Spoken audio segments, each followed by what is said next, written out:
Hello guys, good morning. सकाळ सकाळी उठलो, पयलीं तोंड धुलें.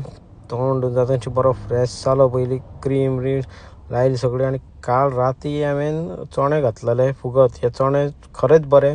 सगळ्यांक हांव सांगता, सजेस्ट करता, हे खाया सकाळ सकाळी उठतकीच. ओके.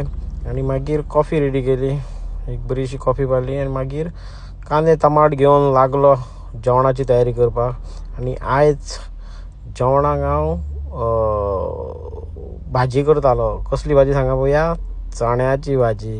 आनी हांगासर चणे तशें मेळटा पळय, टिनान मेळटा. ते चण्याची भाजी जाली रेडी म्हाजी. ती भाजी रेडी जावन म्हाका ड्युटी पडली म्हणून हांव भायर सरलो. गाडी घेवन भायर सरतकीच म्हाका वचपा जाय आसलेलें शुवेक म्हणटा थंय. आनी वयता आसतनाच म्हाका दिश्टी पडलें हें सगळ्यांत व्हडलें, जे कोण कुयटा कामाक घालून तांकां सगळ्यांक खबर आसता, the biggest mall in Kuwait म्हटल्यार चलता, एव्हेन्यूज मॉल. ते मॉल काडून मागीर हांव पावलो शुवेक, ते फर्निचर शॉपान. ओके. तिथे आयचे खातीर इतलेंच. आनी प्लीज लायक करा, शेअर करा आनी सबस्क्राईब करा चॅनलाक. Okay, thank you.